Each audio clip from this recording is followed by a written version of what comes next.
우리 히브리서 말씀으로 믿음의 여정을 떠나고 있는 우리 상반기 수요 여성 예배, 오늘 이 시간에도 이 믿음의 선진들의 모습 속에서 우리에게 주시는 믿음의 모습을 발견하고 또 이를 통해 우리에게 나타내시는 그 하나님의 사랑을 함께 고백하기를 간절히 소망합니다. 6월 첫 수요 여성 예배를 드리시는 우리 성도님들의 마음은 좀 어떠한지 궁금합니다. 벌써 이제 2023년이 6월이라니 잠시의 여유도 없이 지난 1월부터 달려온 삶의 무게가 때로는 무겁게만 느껴지시는 분들도 계실 거고요. 또 이제 반 남은 한 해를 바라보며 기대를 가지시는 분들도 분명 계시리라 생각합니다. 하지만 단순히 지난 한 주만의 삶을만 돌아봐도 지난 한 주간의 삶을 돌아볼 때 삶의 여유를 찾아볼 그 시간은 별로 많지 않았던 것 같습니다. 어쩌면 잠깐의 휴식을 갖고자 고개를 들면 어김없이 초조함과 강박감이 찾아옵니다. 내일 일을 어떻게 할까? 이 연휴 지나고 또 삶의 자리로 가야 되는데 그 일은 그때는 또 어떻게 살아야 할까? 다음 달은 어떻게 하지? 그 다음 달은 정말 오늘 하루만에 살아가기 위한 처절한 몸부림 가운데서도 여전히 삶은 만만치 않은 것 같습니다. 이 삶의 자리가 그리 녹록지 않고 만만치 않은 것은요, 자꾸만 나를 초라하게 하고 쓰러지게 하는 것들이 있기 때문이 아닐런지요. 더욱 안타까운 것은요, 그럼에도 불구하고 정말 입술을 깨물고 쓰러져도 오늘을 다시 일어나 역시 삶의 자리로 발걸음을 역시나 쓰러져도 일어나서 삶의 자리로 역시나 오늘을 발걸음을 옮겨야 한다는 것입니다. 여전히 나를 쓰러지게 하는 그 다양한 삶의 영역에서 고군분투해야 하는 시간을 보내야 한다는 것입니다. 오늘을 살아가기 위해서는요. 이 매일매일이 나를 쓰러뜨리는 그 알 수 없는 다양한 고통 앞에 여전히 일어나 오늘도 묵묵히 하루를 걸어가시는 우리 성도님들께 하나님의 긍휼하신 손길이 함께하기를 간절히 소망합니다. 때로는 가정에서, 때로는 회사에서, 때로는 여러 다양한 삶의 자리에서 오늘 나를 초라하게 하고 무너지게 만드는 수많은 고통 앞에 우리는 도대체 어떻게 살아가야 하는가? 오늘 우리에게 주시는 말씀 속에서 나를 일어서게 하시는 그 하나님의 사랑을 깨닫는 그러한 시간이 되기를 간절히 소망합니다. 우리가 묵상하고 있는 히브리서, 우리는 이 히브리서 속에서 여러 선진들의 모습을 바라보며 믿음의 모습을 찾아가고 있습니다. 히브리서는요, 이 쓰였을 당시에 그리스도인들에 대한 핍박이 강하게 들어오고 있었습니다. 그러다 보니 그러한 핍박과 환난을 못 이겨 그리스도를 버리고 이전 유대교로 다시 이전의 모습으로 돌아가려 하는 그러한 유대인들에게 그들의 믿음을 견고하게 하고 그들의 믿음을 붙잡게 하기 위해 쓰여진 서신입니다. 그리고 특별히 11장에서는요, 그 당시 유대인들이 알고 있던, 즉 구약에서 말씀하는, 구약에 나오는 여러 인물들을 통해서 그들이 바로 보아야 할 믿음을 소유한 자들에 대해서 말씀하고 있습니다. 아벨, 에녹, 노아, 아브라함, 사라, 이삭, 야곱, 요셉, 모세, 라합, 그리고 오늘 본문에서 나온 기드온, 바락, 삼손, 입다, 다윗, 사무엘 등 다 말할 수 없을 정도로 정말 수많은 믿음의 사람들의 스토리가 이 히브리서를 통해 나오고 있습니다. 이들의 삶의 이야기는 각자마다 그 삶의 자체의 이야기는 다르겠지만 공통점이 하나 있습니다. 바로 11장 33절에서 38절 이하의 내용이 있는데요.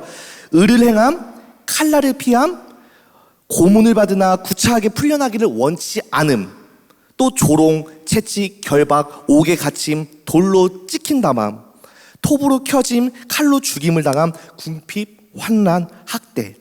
이것을 다시 말하자면 이 믿음의 사람들은 오늘을 살아가는 자신들의 삶의 자리에서 믿음을 지키기 위해서 그들에게 다가오는 고난과 환난을 감수한 사람들입니다. 그렇다면 히브리서 기자가 이러한 믿음의 선배들의 이야기를 기술한 목적은 무엇이 있을까요? 그 목적은 바로 6장 11절에서 12절 말씀에서 찾을 수 있습니다. 6장 11절에서 12절 말씀입니다. 우리가 간절히 원하는 것은 너희 각 사람이 동일한 부지런함을 나타내어 끝까지 소망의 풍성함에 이르러 게으르지 아니하고 믿음과 오래 참음으로 말미암아 약속들을 기업으로 받는 자들을 본받는 자가 되게 하려는 것이니라. 그렇습니다. 히브리서 11장에 열거된 인물들은 믿음과 오래 참음으로 말미암아 약속을 기업으로 받은 자들입니다. 그리고 그 저자는요, 당시 유대인들에게 이렇게 말합니다. 너희 믿음의 선배들처럼 고난과 환난 가운데서 흔들리지 말고 굳게 서거라. 그리고 오늘을 살아가는 우리에게도 이렇게 말씀합니다. 너희 믿음의 선배들처럼 너희 믿음을 너희 삶에서 보여라. 특별히 오늘 이 시간은요, 본문 속 여러 인물 중에서 특별히 바락에 대해서 함께 나누려고 합니다. 바락은요, 여러분이 좀 어떻게 알고 있는지 궁금합니다. 제가 히브리서를 통해 바락의 이름을 보기 전까지는요, 그렇게 믿음의 인물로 생각하는 인물은 아니었습니다. 그러나 히브리서는요, 분명히 바락을 믿음의 인물로 말씀하고 있습니다. 도대체 바락은 어떤 믿음의 자리로 부르심을 받았는가? 오늘 바락의 두 가지 삶의 모습을 바라보고 바락이 겪었던 두 가지 삶의 모습을 살펴보고 그가 그 삶의 자리에서 바라볼 믿음은 무엇이었는지 우리 함께 살펴보도록 하겠습니다. 바락이 가진 삶의 자리입니다. 바락이 가진 삶의 자리 첫 번째, 두려움의 삶의 자리입니다.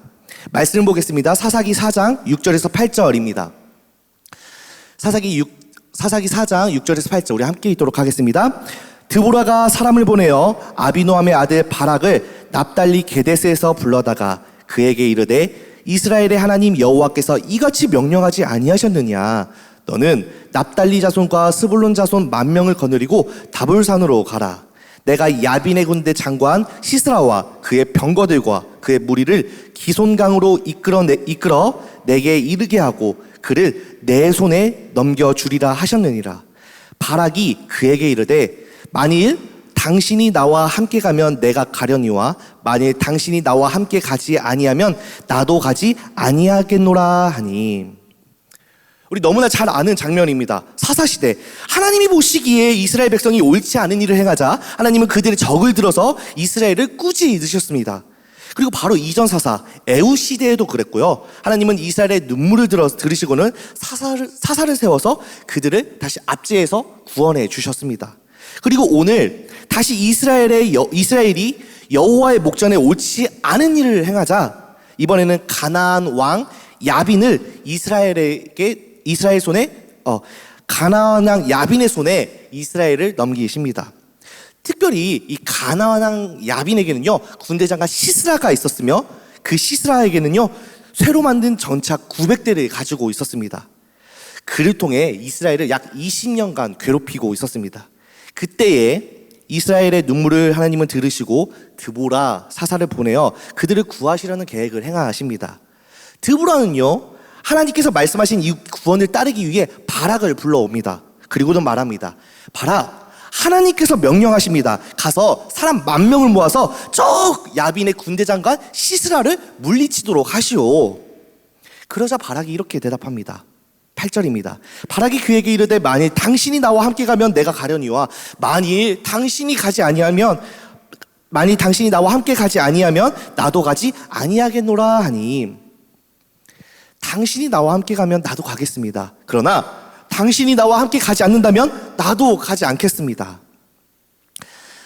단순히 이 말씀을 듣고 묵상을 하였을 때 어떻게 이런 자가 어떻게 믿음의 선배들의 자리에 올라가게 되었을까 고민이 되었습니다.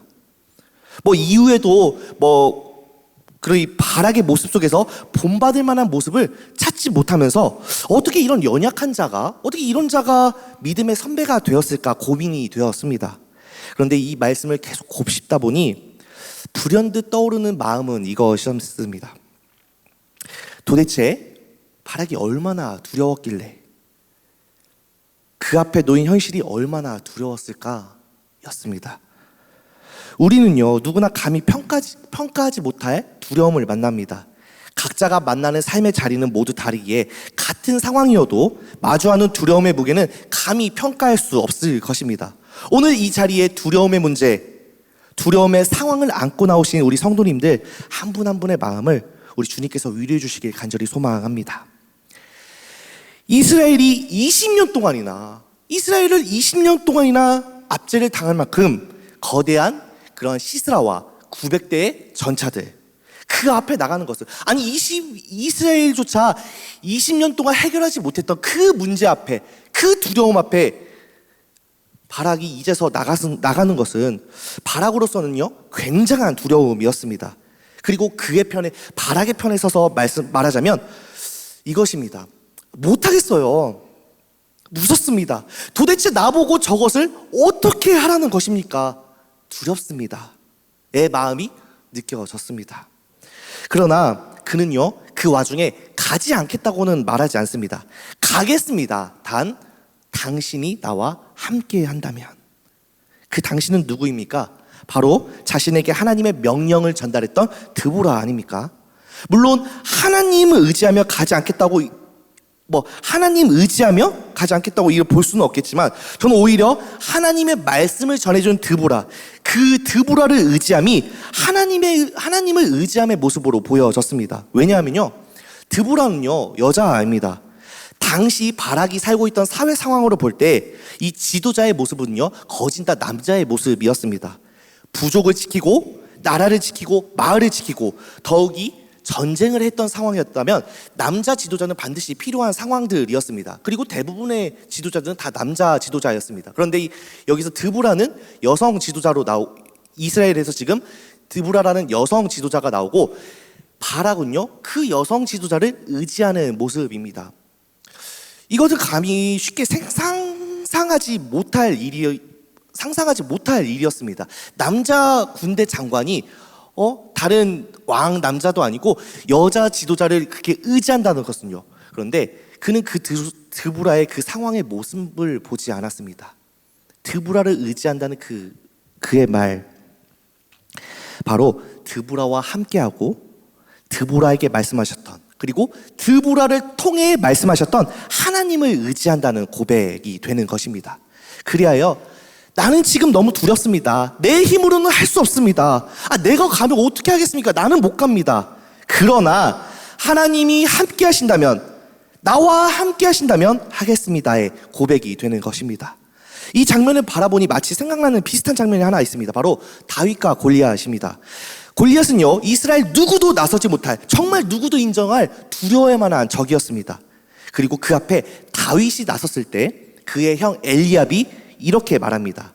사무엘상 17장 28절, 그가 다윗에게 노를 바라여 이르되 네가 어찌하여 이리로 내려왔느냐? 들에 있는 양들을 누구에게 맡겼느냐? 나는 네 교만과 네 마음의 완악함을 아노니 네가 전쟁을 구경하러 왔도다. 네가 다른 사람, 이 군인들 다 두려워하는 이 두려움 앞에서 네가 뭘 할 줄 안다고 그 앞에 나서려고 하느냐? 네가 두려움 앞에, 이 그렇게 다들 두려워하는 이 적들 앞에 할 수 있는 것이 있다고 생각하느냐? 교만이다. 네 마음은 완악함이라. 금요일마다 우리 차세대 교사, 학생, 학부모가 모여서 여기서 한나 기도회를 드리고 있습니다. 그리고 지난 기도회에서, 바로 직전 기도회에서 고백한 기도 제목이 하나 있습니다.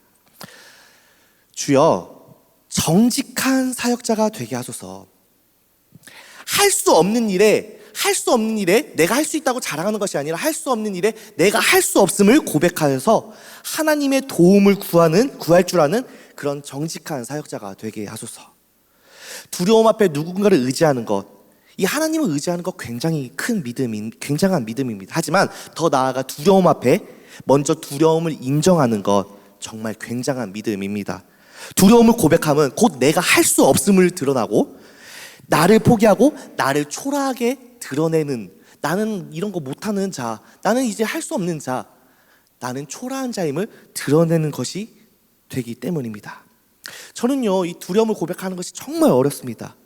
정말 할 수 없는 것이 천지인데 그것을 인정하기 싫어서 조그마한 지적이나 할 수 없어 보이는 상황에 굉장히 예민하게 반응합니다. 인정하기 싫어서요. 인정하게 되면 초라해지는 것처럼 보이기 때문에요. 쓸모없어 보이지 않을까? 비웃음을, 남들로부터 저것도 못하네 비웃음을 사지는 않을까? 남들로부터 실망을 듣지는 않을까? 그리고 오늘 저 또한 고백합니다. 두려움 앞에 두려움을 인정하게 하소서. 그리고 그 인정된 두려움으로 인해서 하나님을 의지하게 하소서. 바락의 삶의 자리 첫 번째입니다. 두려움의 삶의 자리. 그리고 여기서 바라본 바락의 믿음은요, 하나님의 능력을 인정하여 두려움을 고백하고 도우심을 구하는 믿음입니다. 그렇다면 두 번째로 살펴보는 바락의 삶의 자리입니다. 두 번째로 살펴보는 바락의 삶의 자리, 관계의 삶의 자리입니다. 말씀을 보겠습니다. 사사기 4장 9절입니다. 이르되 내가 반드시 너와 함께 가리라. 그러나 네가 이번에 가는 길에서는 영광을 얻지 못하리니 이는 여호와께서 시스라를 여인의 손에 파실 것임이니라 하고 드보라가 일어나 바락과 함께 게데스로 가니라. 이 바락의 이야기에 등장하는 두 명의 여인이 있습니다. 한 명은 드보라입니다. 그리고 또 한 명은요, 여기 여인으로 소개된 야엘입니다. 바락에게 있어 드보라는요, 현재 상황에서는 상관으로 볼 수 있을까요?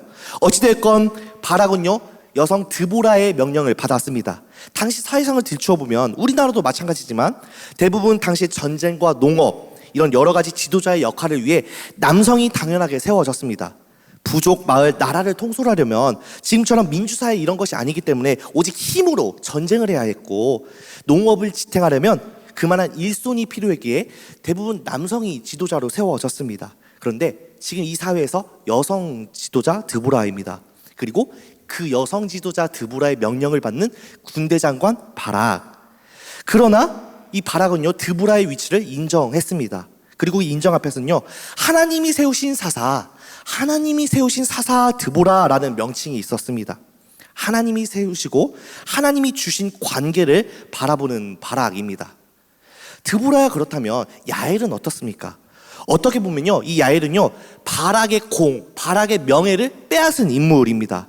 그리고 아시다시피 이제 이후에 상황이 전개되어서 바락은요, 홀로 남은 시스라를 뒤쫓게 됩니다. 그리고 시스라는요, 한 여인의 집에 들어가게 되는데요, 바로 야엘의 집입니다. 바락보다 훨씬 앞서서 도망가서 야엘의 집에 들어간 시스라는요, 야엘에게 마실 물을 요구합니다. 그리고 야엘은요, 물 대신 따뜻한 우유를 주고서는요, 시스라를 안심시킵니다. 그리고는요, 그대로 시스라의 목을 취합니다. 아무리 수많은 병사를 죽였어도 적장의 목을 취한 자가 공과 명예를 가져갑니다. 바락이 시스라 전에 수많은 병사들을 죽였더라도 결국 시스라는요, 야엘의 손에 넘겨졌습니다. 바락 자신에게 돌아올 공과 명예가 모두 야엘에게 취해졌습니다. 그러나 바락은 이것에 대해 인정합니다. 야엘을 인정합니다. 이미 야엘에 대해 알고 있던 바락입니다. 드보라를 통해서 이렇게 말씀을 들었죠. 그러나 네가 이번에 가는 길에서는 영광을 얻지 못하리니 이는 여호와께서 시스라를 여인의 손에 파실 것임이니라. 여호와께서 시스라를 파실 여인 야엘. 드보라와 마찬가지로 그는 야엘과의 관계에 있어서 하나님이 세우신 관계임을 알았습니다. 그리고 하나님이 세우신 관계, 자신에게 있어서 하나님이 보여주신 관계, 그 존재임을 인정합니다. 그리고 이어 5장에서는요, 사사기 5장에서는요, 지금까지 이 바락이 겪은 모든 상황을 담은 노래를 지어 부르면서 다시 한번 야엘의 이름을 등장시키며 그를 인정합니다. 사사기 5장 24절입니다. 겐 사람 할벨의 아내 야엘은 다른 여인들보다 복을 받을 것이니 장막에 있는 여인들보다 더욱 복을 받을 것이로다. 바락이 부른 노래입니다. 단순히 세상의 시선으로만 본다면 어쩌면 드보라와 야엘 모두 바락에게 있어서는요, 꽤나 껄끄럽고 또 원하는 관계가 아니었을지 모릅니다. 여인 드보라에게 있어서 당시 남자 장관이었던 바락은 그의 명령을 받는 상황, 그가 없더라면, 혹시 이 여인 드보라가 없었더라면 혹시라도 자신이 최고 지도자가 될 수도 있고, 또 혹은 저 바락이라는 자는 여인의 명령을 듣는 남자구나, 저 사람은 여인의 명령을 듣는 군대 장관이구나, 이렇게 손가락질을 받을 수도 있는 상황. 그러나 바락은 드보라를 인정합니다. 그리고 야엘은 더 심할 수도 있겠죠. 여인 야엘에게 공과 명예를 뺏긴 사람 바락! 하지만 그는 그 관계에 대해서 옳고 그름을 판단하지 않습니다. 야엘을 향해서조차요. 왜요? 왜 그렇습니까? 왜 야엘을 이렇게 주셨습니까? 반문하지 않습니다. 그는 그 앞에 하나님이 맺어주시고 하나님이 이어주시고 하나님이 알게 하신 그 관계를 인정합니다. 그리고 그 결과는요, 바로 시스라의 죽음까지 이루어집니다.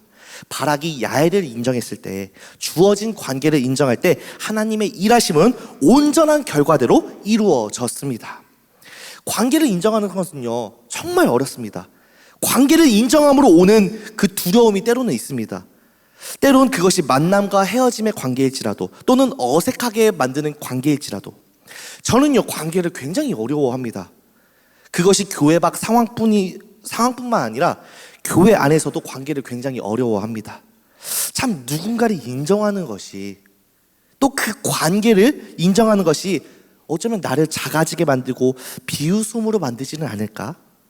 아, 나는 저 사람 아래야, 나는 초라함으로 다가오지 않을까? 나 자신을 향한 두려움에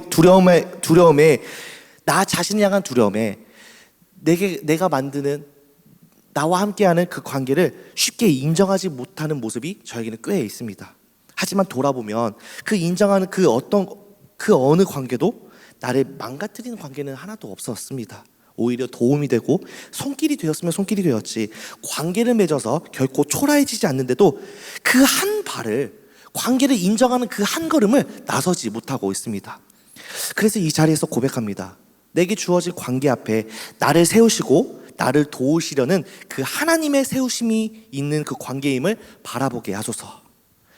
바락의 삶의 자리 두 번째입니다. 관계의 삶의 자리, 그리고 여기서 바라본 바락의 믿음. 하나님의 손길을 인정하여 내게 세우신 관계를 바라보는 믿음입니다. 말씀을 맺겠습니다. 바락은요, 자신의 두려움의 삶의 자리, 관계의 삶의 자리에서 하나님을 바라봅니다. 그리고 그는 자신이 겪었던 모든 그의 스토리 후에 노래 한 곡을 부릅니다. 그 노래 속에는요, 자신이 삶의 자리에서 만난 두려움이 담겨 있었고요, 자신이 삶의 자리에서 만난 관계들이 담겨 있었습니다. 그리고 그 모든 일은 하나님이 이루시고 하나님이 행하셨다라는 고백으로 이루어집니다. 바로 하나님을 인정하는 그 믿음으로 부르는 노래가 되었습니다.